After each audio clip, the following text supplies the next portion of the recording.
ఎంత వేసినావు పత్తి? ఏముంది 6 ఎకరాలు పెడితే ఏ ఒక్క ఇత్తు కూడా మలవలేదు. మళ్ళా పెట్టినా మళ్ళా కూడా మలవలేదు. తెలంగాణ కరెంట్ ఇస్తలేడు. ఆ తెలంగాణ ఇస్తా ఏడిస్తుండే ఇస్తలేడు అంటే మేము కరెంట్ బంద్ చేస్తున్నామా అంటారు. మందులకు 2160 రూపాయలు అట ఒక్క బస్తకు. ఈ వ్యవసాయం చేసి కూడా ఫాయిదా లేదు. నమస్కారం ప్రజలారా, నేను మీ తల్వార్ తాతను గుర్తున్నా కదా. ఇక ముచ్చట ఏందంటే ఇక రైతుల బాధ చూస్తుంటే ఇది బాగానే ఏందంటే వానదేవుడేమో ఇంకా రాకపోయే. మరి వానదేవునికి ఇంతనన్నా సమాధానం కురుస్తుందా, పుడతలేదా అర్థమవుతలేదు. రైతులు ఒక్కొక్కరు 5 ఎకరాలు 10 ఎకరాలు 20 ఎకరాలు కౌలుకు పట్టిన వాళ్ళు వ్యవసాయాలు చేసి పత్తిత్తులు తెచ్చి పెట్టిరు దున్ని. శినుకు లేదా వాళ్ళ బాధలు గాథలు దేవునికి ఎరక. మరి దేవునికి ఎరకనా ఎరక అవుతుందా తెలుస్తలేదు. శినుకు అయితే లేదు సుక్క. మరి గిడ రైతుండు, మరి ఇది నిజమేనా అవదమా, మరి ఇక్కడెక్కడ ఏమైనా వర్షాలు పడ్డాయా, మరి గిడికి వచ్చినా అడిగి తెలుసుకుందామని మరి చూద్దాం. రైతుని అడగాలనుకుంటున్నాం. మొత్తం మీద మీరు చూస్తూనే ఉండాలి. మంచిగా ఊరుగా అంతా వరుసగా. నమస్తే. నమస్తే. ఏం పేరా? నా పేరు నరసింహయ్య. నరసింహ. ఏంది ఏం సంగతి? ఎంత వేసినావు పత్తి? ఏముంది 6 ఎకరాలు పెడితే ఏ ఒక్క ఇత్తు కూడా మలవలేదు. మళ్ళా పెట్టినా మళ్ళా కూడా మలవలేదు. ఆన లేదు దీన లేదు. ఇక తాత 2 మళ్ళీ పెట్టుకుందామంటే కరెంట్ చక్కకోలేదు. ఎలాగా ఇంకా నాటు ఏడేస్తట్టుంది. ఇవాళ పెడితే తెల్లారుతా నీళ్ళు ఆడు తెలంగాణ కరెంట్ ఇస్తలేడు. ఆ తెలంగాణ ఏడిస్తుండే ఇస్తలేడు. ఇక ఆడు ఎప్పుడంటే ఏమన్నా అంటే మేము కరెంట్ బంద్ చేస్తున్నామా అంటారు. మరి ఎట్లా అంటే ఏమని పట్టుకొని అడుగుతాం. అదే వచ్చింది దానిదేమో నాటేసే పొలానికి ఏమో కరెంట్ నీళ్ళు లేవు, కరెంట్ లేదు. దీనికి ఆనలేదు. ఏం చేయము మరి ఎట్లా ఇది ఇప్పుడు ఈ కార్తెలో వస్తాట రానట్ట ఏం వస్తుందో ఏం వద్దో రేవంత్ రెడ్డికే తెలుసు. వస్తారు ఆన సంగతి కూడా ఆయనకే తెలుసు. ఆయనకే తెలుసు. ఆయనకి నువ్వు గమ్మత్తుందే. వర్షాలు బాగా పడాయని చెప్తుండుగా. వస్తారు ఆయనకి చెప్పిండా వర్షాలు బాగా పడాయి, మీకు మోతాదు పెట్టుకొని తిండి మందం అని చెప్తుండు. అందుకే 2 మాలు పెట్టినా. 2 మాలు కూడా పెట్టినా, నాటే పెట్టినా. అదే అంటున్నా అట్లా తయారు చేసి పెట్టినా అంటున్నా. తయారు చేసి పెట్టినా. ఇవాళ పెడితే రేపు నీళ్ళు లేవు, రేపు పెడితే ఎల్లుండి నీళ్ళు లేవు. మరి ఆయన తక్కువ పెట్టుకోవని బాగానే చెప్తుండు. బాగానే నేనైతే చూడలే, ఇన్లే కానీ నువ్వు విన్నావు. మరి తక్కువ పెట్టుకోవానే మరి కరెంట్ ఏమో తెల్ల దాకా ఇస్తలేడు ఆయన. మరి ఇది ఎట్లా? ఇక 4 రోజులు 24 గంటలు ఇచ్చిండు. అవున బోర్లు విక్కపోయినాయి. అంటే ఫస్ట్ ఇచ్చిండు 24 గంటలు ఇచ్చే వరకు పుల్లు పోయి పిక్కపోయినాయి. అది నీళ్ళు 24 గంటలు ఇస్తే ఏడా ఉంటాయి ఆ నీళ్ళు. ఇది కథ వ్యవహారం. ఎట్ట మరి ఏంది ఈ పెట్టుబడి వెళ్తాటే పెట్టుబడి. ఇప్పుడు ఇది ఇక మందులకు 2160 రూపాయలు అట ఒక్క బస్తకు. ఈ వ్యవసాయం చేసి కూడా ఫాయిదా లేదు. ఎకరానికి ఎన్ని బస్తాలు పడతాయా? ఏమో ఎన్ని పడతాయో అయ్యా. ఎకరానికి 4 బస్తాలు పడతాయి. ఎకరానికి మంచిగా వేయాలనుకుంటారు. ఇక మంచిగా వేస్తే 4 ఎకరాలు పడతాయి. 4 బస్తాలు పడతాయి. 4 బస్తాలు చేయాలంటే 2160 రూపాయలు ఒక్క బస్తా కంటే. మరి 4 బస్తాలకి 8400 ఇవే అయినాయి. మరి 4-5 ఎకరాలు ఉన్నోడు ఎక్కడ పోవాలి? ఏడదేవాలి. ఒక 10-20 ఎకరాలు వచ్చినాడు అంటే లక్షల మీదనే కూర్చోవాలిగా.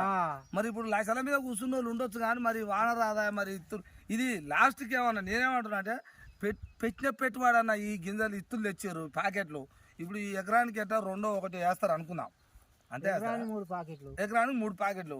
3 ప్యాకెట్లు అయినా 1000 రూపాయలకు వచ్చా 3000 ఈ 3000 అని వెళ్తాయా? మళ్ళా నువ్వు ఎకరానికి 2 బస్తాలు 2-4 బస్తాలు మందు. మరి ఆ 4 బస్తాలు 8000, ఈ 3000 11,000. ఆయనకు 5,000 కవులు. ఓ కొడుక 15. ఇక చూసుకోక దున్యాయనకు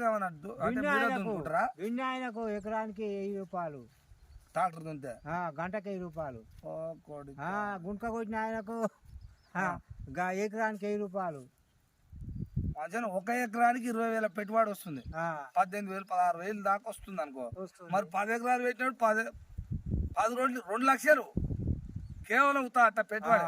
మరి తర్వాత మన ఇంకా అలం తీసుడు ఇక అవన్నీ పోనీ ఇంకా అవన్నీ ఏడ ఉన్నాయి ఇంకా ఇప్పుడు మొదలకే గిట్టు ఈ మొదలకే ఇట్లా ఉంది ఇక అవన్నీ ఇచ్చాడే ఇక ఇవన్నీ చేసే వరకే ఎట్టుంటుందో మరి ఇక వానలు ఏం రానట్టే ఉంది మీరు అడిగి అంటతట్టే ఉందిగా రైతన్న అయితే బువ్వ పెట్టేది ఏం లేదు దేశానికి రైతన్న ఎన్నుముక్క బువ్వ పెడతాడు అంటాడు ఈ రైతన్న ఎండి సస్తుడుగా మరి ఈడ మరి ఇది ఎట్లా చేయాలయ్యా మరి రేవంత్ సార్ ఏమో తక్కువ పెట్టుకోరా అన్నారట మీరు మాకేమో తెలియదు మరి రైతు అన్నాడా మరి తక్కువ పెట్టుకున్నా నీళ్ళు పెట్టుకుంటే విన్నా నేను ఇక గదట సారు మరి ఇక వానలు ఏమో రాకపోయా వానలు రానందుకు నిన్నేమంటలేరు కానీ వానలే ఉంది అది ఆ ప్రకృతి పైన దేవుడు ఎట్లా గుర్పిస్తాడో చూద్దాం దాని సంగతి అలా కానీ మరి కరెంటు అయితే అడుగుతారు నిన్నే ఎందుకంటే 24 గంటలు ఇస్తేనేమో 24 గంటలు ఇస్తున్నామట లేకపోతే మొత్తమే పోయింది బొర్రు పోసేది పొద్దున్నాక ఉండేది కాదు కరెంటు 2 మాలే ఎండిపోతున్నాయి ఏం ఫాయిదా ఉంది దాకా పొద్దుదాకా ఇన్ని నీళ్ళు పెడితే ఏమైనా మారుతుందో మన తెల్లారి వరకు గుంజకపోతున్నాయటయ్యా మరి గిరగిట నడుస్తుందట మరి ఇప్పుడు నాటేస్తావు కానీ ఒక ముచ్చట మర్చిపోతున్నా ఇప్పుడు నాటేస్తే వాళ్ళు వస్తారుగా అది ఎట్లుంది ఇప్పుడు రేటు ఎకరానికి 5,000 6,000 ఈసారి పోయినసారి 5,500 ఉండే 6,000 అయిందా